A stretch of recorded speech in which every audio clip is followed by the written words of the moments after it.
آخر کب تک زارا اپنی محبت کو اپنے کھوکھلے رشتوں کی خاطر قربان کرتی رہے گی؟ ڈرامے کے نیکسٹ ایپیسوڈ میں آپ لوگ دیکھیں گے کہ عالیہ جو کہ زارا سگی بہن کی اولاد ہونے کے باوجود اس سے بے تحاشا نفرت کرتی ہے اور اس سے ہمیشہ یہی ظاہر کرتی ہے کہ جتنی وہ محبت زارا سے کرتی ہے اتنی محبت تو وہ مہروز سے کرتی ہی نہیں۔ زارا جو کہ اپنی محبت کی خاطر اپنا سب کچھ اپنی خالہ عالیہ پر قربان کرنے کے لیے تیار ہے اور اسی بات کا فائدہ ہمیشہ عالیہ اٹھاتی ہے۔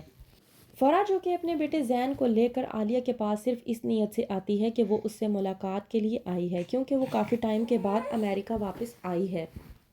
لیکن عالیہ جو کہ سوچ لیتی ہے کہ وہ اپنی بیٹی مہرو کی شادی فرح کے بیٹے زین سے ہی کروا کر رہے گی کیونکہ فرح بہت زیادہ امیر ہے۔ لیکن منیر جو ہمیشہ عالیہ کو یہی سمجھاتا ہے کہ پیسہ ہی سب کچھ نہیں ہوتا، ہمیشہ رشتوں کو بھی اہمیت دینی چاہیے۔ لیکن عالیہ جو کہ منیر کی کسی بات کو سننا پسند نہیں کرتی، بلواتی ہے وہ فرح کو اور وہیں پر اپنی بیٹی مہرو کو بھی سمجھا دیتی ہے کہ تمہیں کس طرح سے فرح کے سامنے آنا ہے۔ جب فرح اپنے بیٹے زین کے ساتھ آتی ہے تو وہیں پر آ جاتی ہے مہرو، آ کر جب سلام کرتی ہے فرح مہرو کو دیکھ کر ہی فدا ہو جاتی ہے اور کہتی ہے کہ تمہاری بیٹی تو بہت ہی زیادہ پیاری ہے، میں نے تو سوچا بھی نہیں تھا کہ تمہاری بیٹی اس قدر خوبصورت ہوگی۔ بس عالیہ میں تمہیں بتا دوں کہ آج سے تمہاری بیٹی میری ہوئی، میں نے تمہیں بتایا تھا نا کہ میں اپنے بیٹے زین کے لیے بھی لڑکیاں تلاش کر رہی تھی، تو مجھے لگ رہا ہے کہ آج میری تلاش ختم ہو چکی ہے۔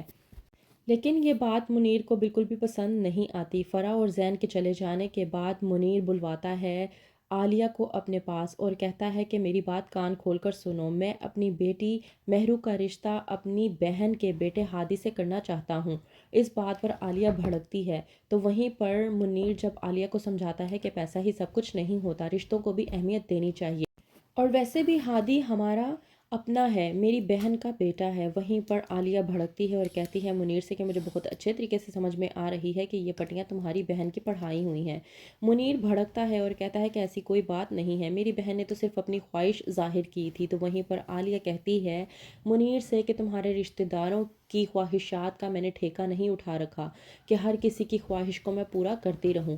مہرو میری بیٹی ہے اور میرا جہاں دل چاہے گا میں اس کی شادی وہیں پر کروں گی، اور آپ بھی کان کھول کر سن لیں، میں اپنی بیٹی کی شادی وہیں پر کروں گی جو انسان بہت زیادہ امیر ہوگا۔ اس کے علاوہ اگر آپ نے میری بیٹی کے رشتے کی بات کہیں اور کرنے کی کوشش کی تو مجھ سے برا کوئی نہیں ہوگا۔ وہیں پر دوسری طرف ہادی جو کہ اب تک سمجھ ہی نہیں پایا زارا کی محبت کو، اور وہ کر رہا ہے مہرو سے محبت، مہرو جسے ہادی کی محبت کی کسی بھی قسم کی کوئی بھی قدر نہیں ہے۔ مہرو کا کہنا یہ ہے کہ اسے ہادی کی یاد تب آتی ہے جب اسے ضرورت ہوتی ہے، اور ہادی مہرو کی اس بات کو سمجھ ہی نہیں پاتا۔ کہتا ہے ہادی زارا سے کہ تم مجھے ایک بات بتاؤ، اگر تمہیں کوئی پسند آ گیا تو تم کیا یوں ہی اسے جانے دو گی؟ کیا تم اسے اپنے آنے کی کوشش نہیں کرو گی؟ جب کہتی ہے زارا ہادی کو کہ اگر وہ میرا نہ ہوا اور وہ پہلے سے ہی کسی اور کا ہوا تو پھر میں کیسے اس کو حاصل کر سکتی ہوں؟ ہادی وہیں پر زارا کو امید دلانے کی کوشش کرتا ہے اور کہتا ہے کہ انسان کو امید کا دامن نہیں چھوڑنا چاہیے، اور ویسے بھی اپنے حصے کی گرمی کو ختم کرنے کے لیے انسان کو اپنے حصے کی چھاؤں تو تلاش کرنی ہی پڑتی ہے۔ وہیں پر زارا ہادی کو باتوں ہی باتوں میں سمجھانے کی کوشش کرتی ہے کہ وہ اسے پسند کرتی ہے، لیکن ہادی جو کہ زارا کی باتوں کو سمجھ ہی نہیں پاتا۔ جب کہتی ہے زارا کہ دور دور تک صحرا اور کوئی بھی امید نظر نہ آئے تب انسان کیا کرے؟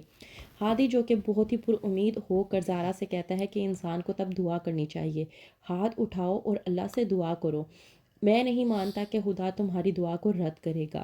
تو کیا زارا بتا دے گی ہادی کو کہ وہ اس سے بے انتہا محبت کرتی ہے، یا پھر ہادی سمجھ جائے گا خود ہی؟ کیا ہوگا آگے؟ مزید جاننے کے لیے دیکھتے رہیے ڈرامہ سیریل مفاد پرست۔